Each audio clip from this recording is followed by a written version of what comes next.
All right, today we're opening up the Analyst Toolkit. We're going to dive into the big ideas that help us figure out why some countries are rich and democratic, while others, well, aren't. Let's jump right in. Have you ever really stopped to think about it? Why are some countries so wealthy while others struggle? Why do some have free elections and others are run by dictators? These aren't just, academic questions. They're about real life for billions of people, and they get right to the core of how our world is put together. And here's the cool part. There's an entire field of study for exactly this. It's called Comparative Politics. And honestly, the best way to think about it is like a toolkit. So today, let's open that toolkit and see what's inside. We're going to get you set up to do your own analysis. Okay, so here's the game plan. First, we'll look at the state's blueprint. Then we'll meet the political players. After that, we'll jump into the big global debates. And to wrap it all up, we'll make sure your analyst toolkit is good to go. Sound good? Let's do it. All right, Section 1. We're starting with the absolute basics, the foundation of it all. If you want to understand any country, you have to start with the state. So the state, that's the core unit we're talking about. Countries like France or Brazil or Japan. But what is a state, really?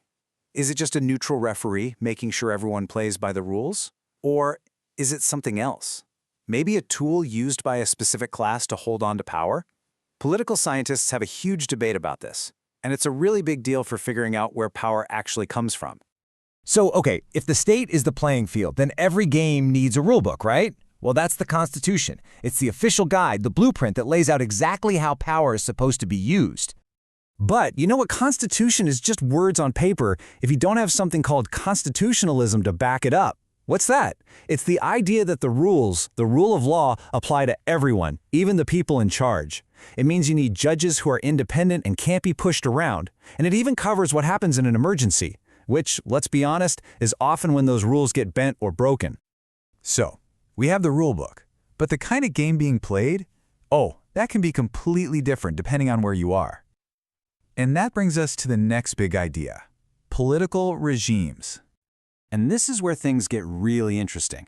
You can basically split regimes into two big camps. On the left, you've got your democracies. Some are pretty straightforward. You vote for people to represent you. Others are more participatory, where citizens get more of a direct say.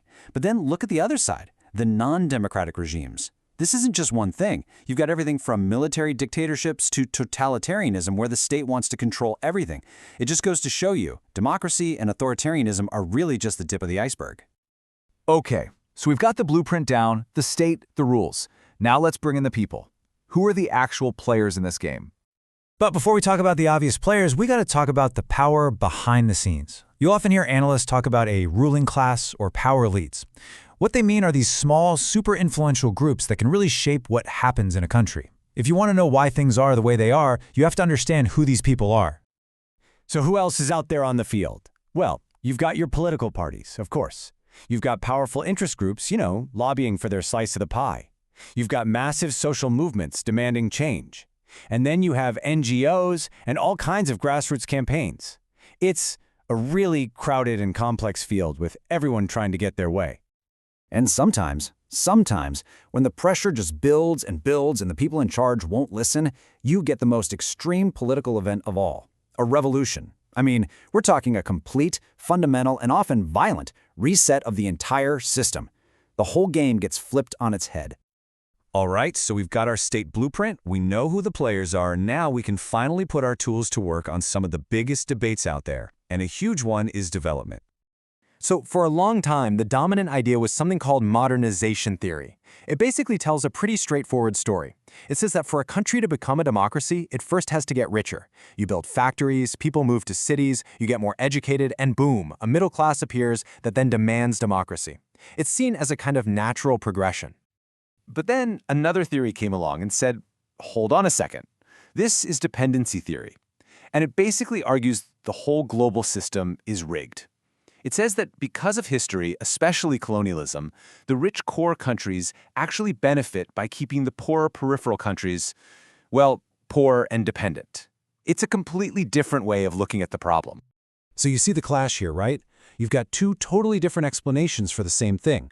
Modernization theory says, look inside the country. Dependency theory says, no, you have to look at the whole global system. And which of these tools you pick from your toolkit, it's going to completely change how you see global inequality. Okay, so what about when a country actually tries to become a democracy? This whole process is called democratization, and it's usually a two-step dance. Step one is the transition. That's the messy part, getting rid of the old authoritarian regime. But just having one election, that's not the end of the story. Step two is the really hard part, consolidation.